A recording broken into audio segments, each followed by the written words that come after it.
hi again. It's Paul Feuerstein. And I had Kelly Dyer Hayes come back. She gave us a fantastic story about surgically clean air and how it'll help you practice. But Kelly has a very interesting past before she got involved with dentistry. And it's not a sordid past by any stretch of the imagination.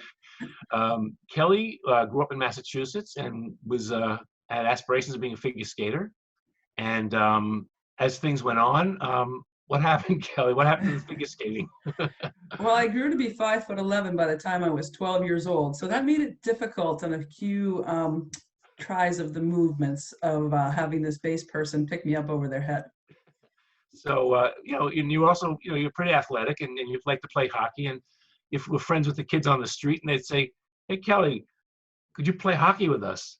And so you said, sure. And they were really kind of intimidated because you were 10 times better of a skater than they were. But so they stuffed you in the corner.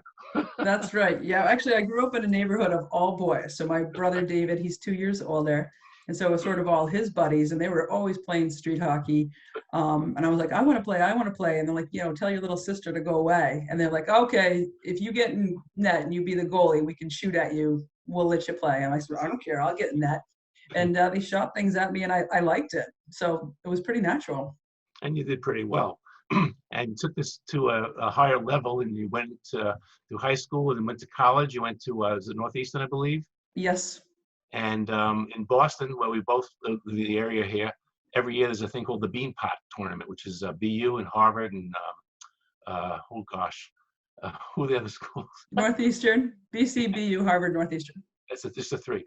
And as the goalie of the Northeastern team, you did very well. You had a very low goals against, if I understand it correctly. Yes. Ultimately, 8 years later, you'll be put into the Hall of Fame. Yes, my teams did very well. I was very fortunate. We had a class of my entering year at Northeastern. There was 7 of us, 7 freshmen all at the same time. And we became a great unit everywhere, obviously for 7 people. So defensemen, forwards, we were just a great, great team. We were coached by Coach Don McLeod, really brought out the best in us. And we were very successful. We actually went undefeated from all the way through my junior year, all the way through my senior year. So winning back-to-back championships with those 2 seasons as well. And then you went into the national arena. Yep. So I was so fortunate. So when you look at the timing in our lives, like especially now, kind of, reminiscing back, and as I was getting ready to enter college, women's hockey became an official sanctioned sport, which means scholarships were created the year before I entered college. So then I was able to enter college in a very nice way, going into Northeastern. And then as I was graduating Northeastern, was the first ever women's Team USA. So it was actually unbelievable when you look at your timing of your life, So as I graduated academics in 1989, the first ever women's Team USA was in 1990. And the tryouts were actually at Northeastern University. So I didn't even have to take my gear out of the dressing room. I just had to change the color of my jersey. That was it. It was really phenomenal. And again, we had great teams. And that event, the World Championships in Ottawa in 1990, became the test event that then became the Olympics. We didn't know it at the time, right? We were just proud to wear that jersey and proud to play for our country. The tremendous response, again, being in Canada, we had over 1 million viewers on TV, and we sold out the NHL stadium. So we had over 10,000 people live. So it exceeded the expectations of what's the International Ice Hockey Federation and also the USOC. And that became sort of the evaluation event to see whether it would progress and go into the Olympics. And you did very well. Yeah, well, as you pointed out before, so Canada did win. So our team played well. We competed really hard. But yes, we did take home the silver, which, as they say in sports, you win the gold and you win the bronze, but you lose to get the silver. But again, that's terrible. Well, it's true. It's a tough emotional time. You're standing on the line and receiving your medal, but you just lost the game. So it's not until years later, like now, I'm extremely proud. And it is funny when you reflect, it's more about the people, the teammates and the places. And again, I had a wonderful opportunity even after my playing days. I retired or was cut in 1997, You're right about before, 50 years old then. yeah, but right before the start of the first ever women's Olympic hockey, which was in Nagano, 98. But because I've been on the team for a while, the team brought me as a spokesperson for the sport of women's ice hockey. So I got to travel all through Nagano for a couple of months, got to have breakfast with Ray Bork in the village. But again, I was really just thinking about, oh, all the sports and all the events, and I'm going to see all these things. But again, it was about the people. It was about, our crew, but then meeting the other countries. It was like a world fair of people in athletics. And then I know we have to cut it short, but you did get involved beyond that with helping develop women's attire and women's hockey sticks. And I mean, you've pretty much Yes. done it all. Yeah, I created the first ever women's line of hockey equipment and sticks. So again, I took myself and three of my teammates, so Cami Granado, Lisa Brown Miller, and Kelly O'Leary, and created a women's line of equipment. So again, shoulder pads with breast protection and hockey pants that were longer in the leg and not as bulky in the torso.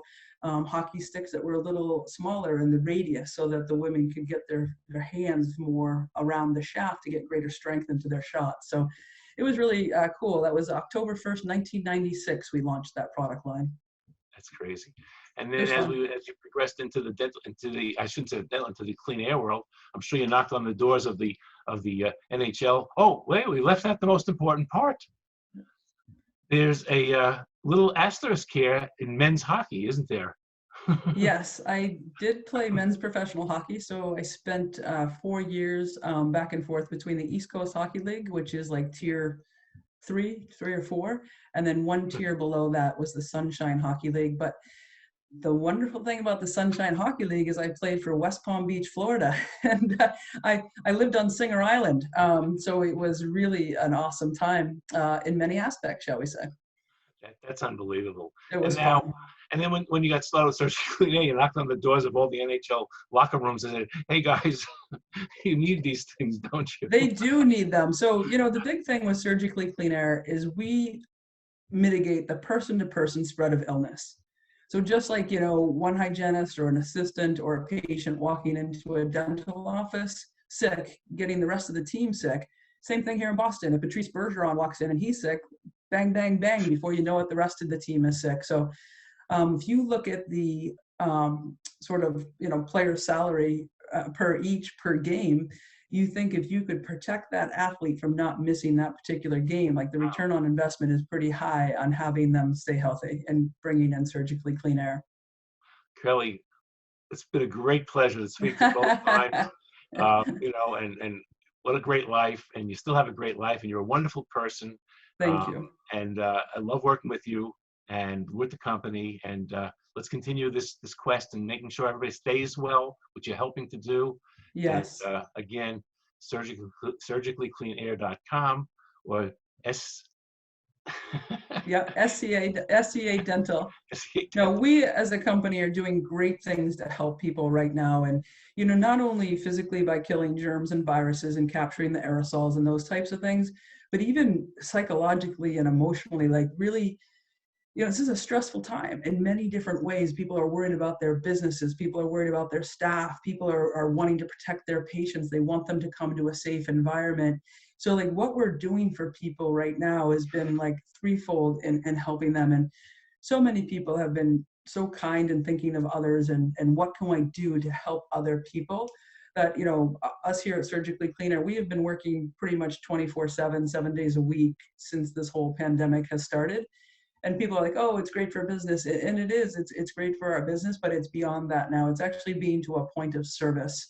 I mean, just how you see these first line workers, everybody's doing their part. And us at Surgically Clean Air, we have really dug in deep to do all we can to help each person, one person at a time.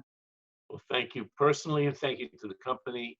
And again, stay well. I hope to see you at Yes, some show somewhere, someplace, I some hope point. so. Yes, if we ever get back to traveling again, I've never missed trade shows so much in my life. This has been an interesting time. I'm ready to go. Let's go. Where are we Yeah, going? yeah, yeah. All right, Kelly, thanks again. Great Yeah, talking to you. my pleasure. Thank you.